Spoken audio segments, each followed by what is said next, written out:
लड्डू गोपाल को ये दो चीजें भूल कर भी मत खिलाना, पूरा घर नष्ट हो जाता है। भक्तों, एक बार मेरे साथ पूरी श्रद्धा के साथ कमेंट सेक्शन में लिखें, जय श्री कृष्णा, राधे राधे। भक्तों, जब भी हम हिंदू धर्म में पूजा तथा पूजा घर की बात करते हैं या फिर लड्डू गोपाल की बात करते हैं, तो भक्तों, घर घर में काफी सारे लोग जो भी कृष्ण भक्त होते हैं वो सभी अपने घर में लल्ला को जरूर रखते हैं। हर घर के मंदिर में प्रायः लड्डू गोपाल देखने को मिलते हैं। पर कुछ लोग शुरुआत में तो भगवान को स्थापित करने के नियम का पालन करते हैं, लेकिन धीरे धीरे बाद में नियमों को अनदेखा कर देते हैं। भक्तों, अगर आपके घर पर लड्डू गोपाल है तो लड्डू गोपाल की सेवा के अलावा रोजाना के कामों में भी कुछ नियमों का पालन करना आपका धर्म बनता है। आज हम प्राचीन ज्ञान चैनल के माध्यम से आपको बताएंगे कि किस प्रकार से आप अगर घर में अपने लड्डू गोपाल रखते हैं तो आपको एक छोटी सी भूल नहीं करनी चाहिए, वरना आपकी सारी सेवा बेकार हो जाती है। एकदम सच्ची बात है, उन करोड़ों कृष्ण भक्तों द्वारा जो अक्सर अपने जीवन में लड्डू गोपाल की नटखट शरारतों के प्रत्यक्ष अनुभव और दर्शनों का महासौभाग्य पाते हैं। जैसे कोई छोटा सा मासूम बच्चा हो और आप उसको पीट दें, लेकिन फिर थोड़ी देर बाद आप उसे प्यार से बुलाए तो वह अपनी मां को भूलकर आपके पास खिलखिलाते हुए चला आता है। उसी तरह से कोई बड़े से बड़ा पापी भी अगर अच्छा इंसान बनना चाहता है तो वह भी प्रेम से अगर लड्डू गोपाल को प्यार से बार बार बोलता है तो लड्डू गोपाल ठुमक ठुमक करके हंसते हुए उसके पास पहुंच जाते हैं। हमारे शास्त्रों में लाड़ लड़ाने की बड़ी महिमा बताई गई है। कई लोगों को तो पता ही नहीं होता है कि लाड़ लड़ाना किसको कहा जाता है। भक्तों, लाड़ लड़ाना वो तरीका है जिससे अनंत ब्रह्मांड को जन्म देने वाला, पालने वाला और नष्ट करने वाला परम सत्ता आपके बंधन में बंध जाता है। अब यह आपके ऊपर है कि आप उन्हें किस रिश्ते में बांधना चाहते हैं। भक्तों, आप जिस भी रिश्ते से सबसे ज्यादा प्यार महसूस करते हैं, चाहे वह बेटा हो, भाई हो, भतीजा हो, भांजा हो, कोई भी रिश्ता हो, उसी रिश्ते से बिना किसी संकोच के बाल गोपाल को जोड़े और फिर कुछ दिनों तक उस रिश्ते को नियम से निभाएं। आप चमत्कार देखिए, कुछ दिन बाद भले ही आप उस रिश्ते को भूल जाएंगे, पर आपके लड्डू गोपाल नहीं भूलेंगे।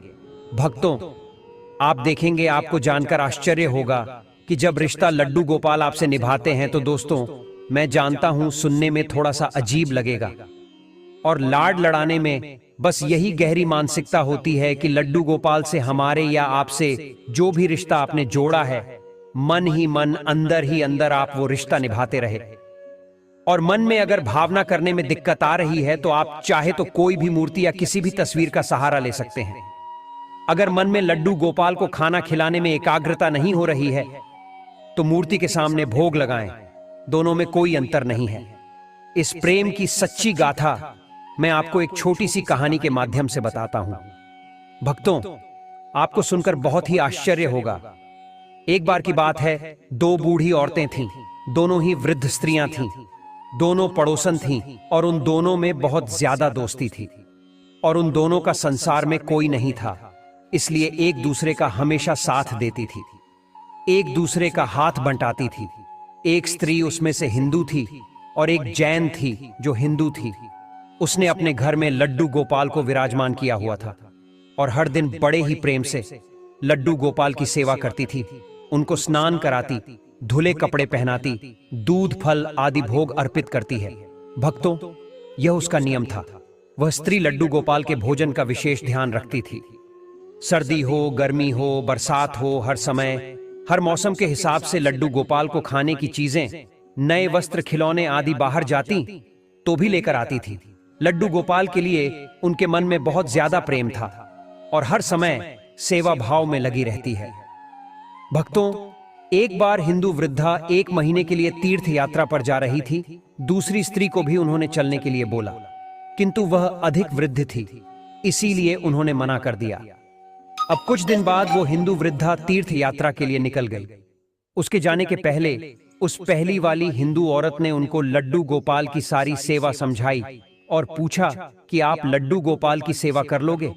जैनी स्त्री ने हाँ बोल दिया और शुरू से वह बहुत उत्साहित थी कि उसको लड्डू गोपाल की सेवा का अवसर प्राप्त हुआ था। उस दिन उसने बड़े प्रेम से लड्डू गोपाल की सेवा की भोजन कराने से लेकर रात तक के शयन तक कराया। भक्तों सभी कार्य पूर्ण श्रद्धा के साथ किए और जैसे जैसे बताया था जेनी स्त्री ने वैसे वैसे किया और वह अपने घर शयन के लिए चली गई। भक्तों जब अगले दिन वह लौटी लड्डू गोपाल की सेवा के लिए तो उसने लड्डू गोपाल को स्नान कराने की तैयारी की और जब वह लड्डू गोपाल को स्नान करने लगी तो उसने देखा कि लड्डू गोपाल के पांव पीछे की ओर मुड़े हुए हैं। उसने पहले कभी लड्डू गोपाल के पांव नहीं देखे थे, जब भी देखा था उनको वस्त्रों में देखा था। भक्तों अब वह यह नहीं जानती थी कि लड्डू गोपाल के पांव हैं और ऐसे घुटनों के बल बैठे हुए लड्डू गोपाल के पांव पीछे की ओर देखकर वह डर गई। सोचने लगी यह मेरे लड्डू गोपाल को क्या हो गया, इनके पांव कैसे मुड़ गए। भक्तों उसने उस हिंदू वृद्धा से सुन रखा था कि लड्डू गोपाल जीवंत होते हैं।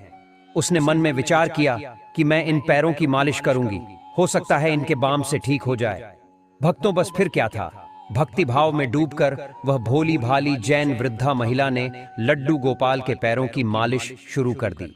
इसके बाद वह नियम से रोज 5 बार उनके पैर की मालिश करने लगी और उस भोली भाली वृद्धा की भक्ति देखकर, प्रेम देखकर के ठाकुर जी का हृदय द्रवित हो उठा।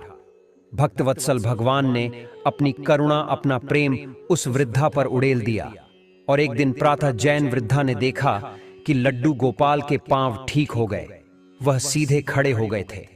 यह देखकर वह बहुत खुश हुई और दूसरी स्त्री के आने की प्रतीक्षा करने लगी।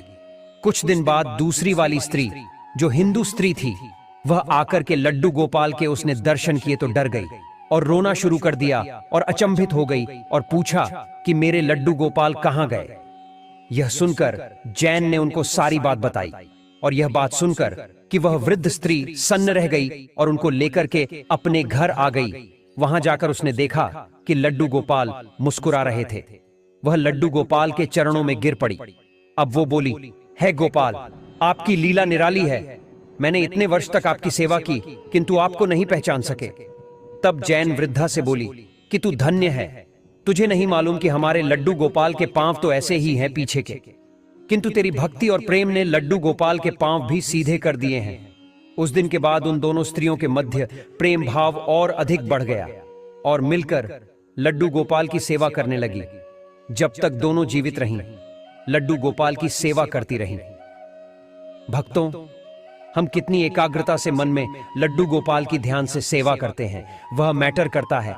अंदर ही अंदर आपको एक रिश्ता जोड़ करके लड्डू गोपाल से पुत्र की तरह, भाई की तरह, पिता की तरह, जो भी आप रिश्ता जोड़ना चाहे उसकी तरह जोड़ करके मन ही मन, अंदर ही अंदर वो रिश्ता निभाएं। मन में भावना करने की दिक्कत आती है तो आप एक लड्डू गोपाल को लेकर के आई है, उनकी सेवा करिए खेल खेल में। लड्डू गोपाल तब आपके अपने बन जाएंगे, आपको पता भी नहीं चलेगा। भक्तों आगे बढ़ने से पहले लड्डू गोपाल जी के लिए 1 लाइक तो जरूर ही करें। यदि आपके घर लड्डू गोपाल है तो 1 लाइक तो बनता है। भक्तों कुछ लोग इन सबको अंधविश्वास, समय की बर्बादी कह सकते हैं, लेकिन भक्तों ये पता ही नहीं है कि यही बाल गोपाल चैतन्य महाप्रभु की गुरु माता के यहाँ पानी भरना, झाड़ू लगाना, खाना बनाना और बर्तन मांजने तक का काम करते थे। यही बाल गोपाल बूढ़े वल्लभाचार्य जी को रोज सुबह हाथ पकड़कर बाथरूम कराने के लिए खेतों में लेकर जाते थे।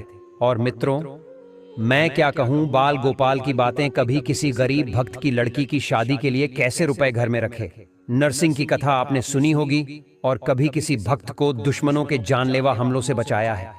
भक्तों इसी बाल गोपाल ने कितनों को फर्जी मुकदमों से बचाया तो कितनों की सालों पुरानी बीमारियों के दर्द को सेकंड में लेकर खत्म कर दिया। यही बाल गोपाल है जो एक्सीडेंट में अपाहिज होने वाली दुर्घटनाओं को मामूली फिसलने वाली घटना में बदल देते हैं। ये वही बाल गोपाल है जो भविष्य में होने वाले कैंसर को मामूली बीमारी में बदलकर खत्म कर देते हैं। यह ऐसा मजबूत रिश्ता निभाते हैं कि 24 घंटे आपके साथ ही रहते हैं और एक बार आप इनसे रिश्ता जोड़ लेते हैं तो यह आपको छोड़कर कहीं नहीं जाते जाते। तो फिर भक्तों जब 24 घंटे का यह अति प्यारा, अति सुंदर, अति मनमोहक हमें सुरक्षा प्रदान करते हैं, भक्तों हम आपको बता देते हैं कि इस दुनिया की हर स्त्री लड्डू गोपाल की मां और हर आदमी पिता बनने के महासौभाग्य को निश्चित पा सकता है। और अगर घर के मंदिर में आप लड्डू गोपाल को विराजमान करते हैं तो आपको इन बातों का ध्यान रखना चाहिए जाएगा। एक फैमिली मेंबर की तरह उनका आपको ध्यान रखना चाहिए। भक्तों रोजाना के कामों में नियमों का पालन करना चाहिए। सबसे पहले मन में यह बात बिठाना बहुत जरूरी है कि जिस भी घर में लड्डू गोपाल जी का प्रवेश हो जाता है वह घर लड्डू गोपाल जी का हो जाता है। इसीलिए मेरा घर है, इस भाव का मन में समाप्ति करें। और लड्डू गोपाल जी का घर है, इस भाव को अपने मन में सबसे पहले आपको घर करना चाहिए। भक्तों, दूसरी बात यह है कि लड्डू गोपाल जी अब आपके परिवार के सदस्य हैं। सच तो यह है कि यह परिवार अब लड्डू गोपाल जी का है। इसलिए मित्रों, लड्डू गोपाल जी को परिवार के एक सम्मानित सदस्य का स्थान प्रदान करें। और कोई न कोई नाता, जैसे मैंने बोला, भाई, पुत्र, मित्र, गुरु, कोई भी हो, कोई भी नाता हो, आप जो बनाना चाहिए उनको बनाएं और उसी प्रेम और निष्ठा से उस नाते को निभाएं। भक्तों, अपने लड्डू गोपाल जी को एक प्यारा सा नाम जरूर दे। कोई कन्हैया कहता है, कोई कान्हा कहता है, कोई लल्ला कहता है। जो इच्छा वो नाम आप दें। वो जरूर परिवार के सदस्य की जैसे आप आवश्यकताएं पूरी करते हैं, उसी तरह से एक लड्डू गोपाल जी का आपको हर समय उनकी आवश्यक भाव के भूखे हैं। इसीलिए जितना प्रेम हो आपके अंदर, जितना भाव आप अर्पित कर सकते हैं, बस वो उतना आपके हो जाते हैं। किसी भी घर में प्रवेश के साथ ही लड्डू गोपाल जी की प्राण प्रतिष्ठा हो जाती है। कोई अलग से प्राण प्रतिष्ठा की उनकी जरूरत नहीं होती। इसलिए भक्तों, उनको मात्र प्रतिमा ना समझ करके घर के एक सदस्य के रूप में उनके साथ व्यवहार करना चाहिए। उन्हें एक सुंदर सा आसन देना चाहिए। उनकी स्थापना आपको सुंदर से आसन पर करनी चाहिए। आसन लाल, पीले या केसरिया रंग का हो, फूलों और रत्नों से सजा हुआ हो, ये उनको बहुत ही प्रिय होता है। भक्तों, इसके बाद भगवान के चरण धोए। भगवान के चरणों को धोते समय इसमें शुद्ध पानी भरकर फूलों की पंखुड़ियां उसमें आपको डालनी चाहिए। रोज उनको स्नान कराना चाहिए। जैसे हम रोज स्नान करते हैं, रोज स्नान कराएं। प्रतिदिन सुबह सुबह प्रेम पूर्वक उनको जगाना चाहिए। जागो मोहन प्यारे, प्यार से एक भजन गाए, गीत गाएं। जो आपको आता है सिर्फ बोलें, लाला उठ जाएगा। इस प्रकार से हाथ जोड़ करके लड्डू गोपाल के आगे आप हाथों को फैला करके उनको जगाएं। आप देखेंगे आपका दिन कितना खूबसूरत होने वाला है। भक्तों, जब आप उनको स्नान कराएंगे, और उनको स्नान कराने के लिए प्रयोग में आने वाले जो द्रव्य होते हैं, पानी, दूध, इत्र और सुगंधित पदार्थ, इनको स्नान कहते हैं। स्नान कराने के समय आपको यह बात ध्यान रखनी चाहिए कि जिस तरह घर का कोई भी सदस्य सर्दी में गर्म पानी और गर्मी में ठंडे पानी से स्नान करता है, उसी प्रकार से लड्डू गोपाल जी के स्नान के लिए मौसम के अनुसार पानी का चयन करना चाहिए। भक्तों, स्नान के बाद प्रतिदिन धुले हुए स्वच्छ वस्त्र पहनाएं और ठीक उसी तरह से आपको ड्रेसअप भी करना है जैसे ठंड में ऊनी वस्त्र पहनाते हैं, गर्मियों में आप सूती वस्त्र पहनाते हैं। इसी प्रकार के वस्त्र उनको पहनाने चाहिए। भक्तों, सर्दी गर्मी से बचाव का प्रबंध करना चाहिए। गर्मी के लिए आप उनको कूलर लगा सकते हैं, हाथ के पंखे रखें और मौसम के अनुसार वस्त्र पहनाएं, उनसे बातें करते रहे। जब आप उनका श्रृंगार आदि कर रहे हैं तो लड्डू गोपाल से प्रेम पूर्वक बातें करें, उनके साथ